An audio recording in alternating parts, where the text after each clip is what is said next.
नमस्कार, मेरा नाम रितेश है। इस वक्त आप न्यूज़ वार्ता देख रहे हैं। देखिए, 2026 का महासंग्राम की शुरुआत हो चुकी है। बंगाल में 23 अप्रैल और 29 अप्रैल को मतदान होने वाले हैं और ये मतदान ही तय करेंगे कि बंगाल का किंग मेकर कौन बनेगा। देखिए, जनता भी पिछले 5 साल के कामों को अच्छे से सराह भी रही है और जनता के बीच जब हमारी टीम पहुंची है तो ये बता भी रही है कि इस बार जो है वो किन्हें मत देकर के सदन पहुंचाने वाले हैं। इस वक्त हमारी टीम आ पहुंची है कटवा विधानसभा, जहां हमारे साथ दादा है, रविंद्रनाथ दादा है, जो कि टीएमसी से यहाँ प्रत्याशी हैं और जनता भी इनसे काफी खुश है। मैं भी जब जनता के बीच में गया तो उन्होंने साफ तौर से इतना ही बताया कि पिछले 5 साल में दादा हमेशा जो है जनता के बीच खड़े रहे हैं और जब भी आवश्यकता पड़ी है जनता को तो दादा ने उनकी मदद के लिए हमेशा हाथ आगे बढ़ाया है। तो दादा, सबसे पहले धन्यवाद आपको समय देने के लिए। दादा, 5 साल आपका कैसा रहा अभी क्षेत्र में इस बार? 5 সাল তো আমরা সাধারণ মানুষের সঙ্গেই থাকি। সাধারণ মানুষও আমাদের সঙ্গেই সবসময় আছে, যার জন্যে মানে এখানে ভোটের ব্যাপারে আমরা চিন্তা করি না, যার জন্যই 6বার এই বিধানসভা থেকে আমরা জিততে পেরেছি এবং আমরা নিশ্চিত যে আগামী নির্বাচনেও আমরা জয়লাভ করব এবং পশ্চিমবাংলার চতুর্থবারের জন্য মুখ্যমন্ত্রী মমতা বন্দ্যোপাধ্যায় হবে। दादा, ये तो अभी विधानसभा की बातें हुई। दादा, जीतने के बाद इस बार फिर से किन किन कामों को आप चिन्हित कर चुके हैं कि कैसे 5 साल को फिर और जनता को और अच्छा यहाँ पे सरोकार मिल सके? আমরা যেটা মূল লক্ষ্য রেখেছি যে কাটোয়া শহরে ঢোকার একটাই মাত্র রাস্তা, সেখানে রেল গেট। এই রেল গেট বন্ধ হলে 1 ঘন্টা 1.5 ঘন্টা পর্যন্ত গাড়ি দাঁড়িয়ে থাকে। তাই সেখানে যাতে রেল গেটটা করা যায়, যাতে যাতায়াতটা সুগম হয়, কারণ কাটোয়া একটা শহর যার চারপাশে 4টে জেলা এবং সেখান থেকে প্রত্যেক দিনই প্রায় লক্ষাধিক মানুষ কাটোয়া আসে এবং ফিরে যায়।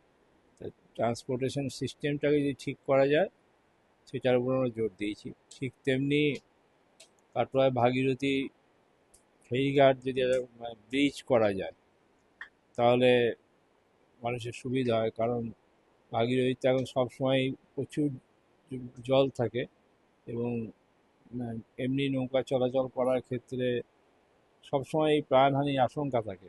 যদি ব্রিজ করা যায় তাহলে একটা সুন্দর ব্যবস্থা হবে। আর যেহেতু কাটোয়া থেকে নদিয়া দেবগ্রাম হয়ে বাংলাদেশ বর্ডার খুব কাছে, স্বভাবতই সেটা মিলিটারি ক্ষেত্রেও অনেকটা কাজে লাগে।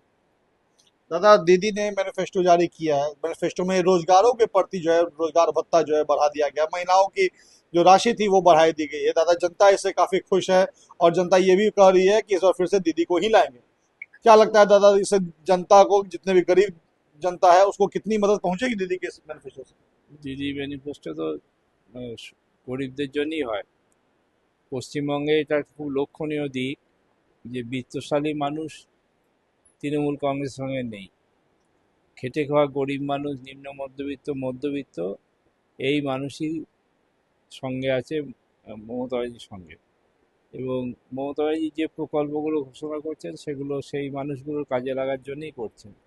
এখন যেমন দুটো নতুন প্রকল্প তিনি ঘোষণা করেছেন, এই যুব সাথী, যে বেকার ছেলে চাকরি পেতে দেরি হচ্ছে, কারণ এখন তো চাকরি ব্যবস্থা করলেই বিরোধীরা হাইকোর্ট করে দিচ্ছে, কেসে ঝুলে থেকে চাকরি পেতে দেরি হচ্ছে। তাতে তারা অন্তত যাতে যে হাত খরচাটাও চালাতে পারে তার জন্য যুবসাথী প্রকল্পে মাসে 1,500 টাকা করে দেওয়ার কথা ঘোষণা করেছে। তাতে যুবক যুবতীরা খুবই খুশি। ঠিক তেমনি আমাদের রাজ্যে কৃষক বন্ধু প্রকল্প চালু আছে।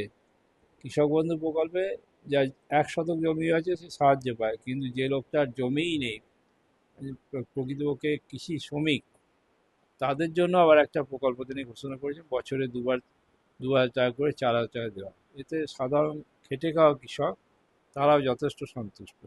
दादा, पिछले बार बीजेपी 72 सीट जो है बंगाल में लाई थी। इस बार दादा क्या लगता है कहाँ पे सिमटेगी बीजेपी? বিজেপি <50 50-এর নিচে সিট পাবে। दादा, बंगाल में एसआईआर लागू हुआ, 90 लाख वोटर्स को जो है मतदाता से बाहर किया गया। बुजुर्ग जो है लाइन में लग करके अपना वोट सही करवा रहे हैं। बेरोजगार जो युवक ऐसे बैठे हुए हैं अपना समय बर्बाद करके दादा अपने वो बता रहे हैं कि हम यहाँ के मतदाता हैं। तो दादा, ये कहीं ना कहीं कहाँ तक सही हुआ? এ তো মানে অবাক কাণ্ড। 2002 সালেও যে ভোট দিয়েছে তার নামও বাদ দিয়ে দিয়েছে। যা 2002 সালে যার বাবা মা ভোট দিয়েছে সে ভোটার হয়নি, পরে ভোটার হয়েছে। 3টে ইলেকশন ভোট দিয়েছে তার নামও বাদ দিয়ে দিয়েছে। মানে প্রকৃতপক্ষে বেছে বেছে এআইয়ের মাধ্যমে মূলত সংখ্যালঘু মুসলিম আর মহিলাদের বেছে বেছে বাদ দেওয়া হয়েছে যাতে তৃণমূলকে হারিয়ে দেওয়া যায়, কিন্তু তা করেও কিছু হবে না। কিন্তু বাংলার মানুষের যে ভোটাধিকার, মানুষের সেটা যদি হারিয়ে যায় তাহলে তার নাগরিকত্বই চলে যাবে। সেই জায়গাটা দাঁড়িয়েই তো লড়াই, সেই লড়াইটা হচ্ছে। এবং তার ফলে একটা জিনিস ঘটেছে যে বিজেপি ভেবেছিল তারা এই ভোটটা কেটে দিতে পারলেই বা জিতে যাবে, কিন্তু এই কাটতে গিয়ে এলাকার মধ্যে সাধারণ মানুষের মধ্যে একটা বিক্ষোভ তৈরি হয়েছে বিজেপির বিরুদ্ধে, এবং সেটা এবারকার ভোট বাক্সে প্রতিফলিত হবে। दादा एक आखिरी सवाल है कि देखिए, ममता दीदी भी ज्यादा कोर्ट गई थी, न्यायालय के समीप गई थी, और दीदी ने ये आरोप लगाया है कि बीजेपी के जो है वो इलेक्शन कमीशन जो है उनकी मदद कर रही है, खासकर ज्ञानेश कुमार के ऊपर आरोप लगाया दीदी ने। इसको लेके दादा क्या कुछ कहे? এই তো ঠিকই, আজকেই তো আমরা দেখলাম আমাদের কাটোয়া ওয়ান ব্লকের বিডিও, তিনি এই 1.5 মাস আগে এসছেন। এখন তার সঙ্গে এমনি কোনো ঘটনাও নেই, কোনো ব্যাপারও নেই, তাকে হঠাৎ ট্রান্সফার করে দেওয়া হয়েছে। একজন নতুন অফিসার আসবে, সে পিছনের ইতিহাসটা জানে না, তার পক্ষে কি করে ইলেকশন কন্ডাক্ট করা সম্ভব হবে? আজকে তো কাগজে দেখলাম, টিভিতেও দেখলাম, উত্তর দিনাজপুরে যাকে ডিএম করা হয়েছে তার বাবা জেডিইউর সাংসদ ছিল, এখন এমএলএ। বেছে বেছে এইসব লোককে নিয়ে এসে তারা ইলেকশন পরিচালনা করার চেষ্টা করছে। এ তো মানে পরিস্থিতিটা খুব খারাপ দিকে যাচ্ছে। दादा 23 अप्रैल और 29 अप्रैल को वोट होने वाले हैं, मैसेज क्या देंगे दादा पब्लिक को? আমাদের তো একটাই মেসেজ, যে তৃণমূল কংগ্রেস মানুষের দল, তৃণমূল কংগ্রেস সাধারণ মানুষের সঙ্গে থাকে। তৃণমূল কংগ্রেসের সরকার 15 বছর ধরে মানুষকে তাদের অসুবিধা সুবিধা দেখে তার ব্যবস্থা করেছে। তাই আগামী 2026-এ 23 এবং 29 এপ্রিল যে ভোট, তাতে তৃণমূল কংগ্রেস পুনরায় পুনর্নির্বাচিত হতে পারে, তার জন্যে ঘাসের উপর জোড়া ফুল চিহ্নে ভোট দেওয়ার আবেদন জানাবো। आपने सुना, दादा ने साफ तौर से कह दिया है कि दीदी ने जो वादा करती है वो उसे पूरा भी करती है और निभाती भी, इसीलिए जनता के बीच में उनका प्रेम और आशीर्वाद बना हुआ है। साफ तौर से इन्होंने ये भी कह दिया कि बीजेपी इस बार 50 के नीचे सीटें लाने वाली है। बीजेपी लाख आंकड़ा बता दे कि भाई वो 200 पार जाने वाले, लेकिन ऐसा नहीं है। यहाँ की जनता जो है इस बार परिणाम दे करके उन्हें बंगाल से वापस कर देगी। तो चलिए फिलहाल तमाम खबरों के बनाए मशहद, मैं तिश्मतुर कटवा।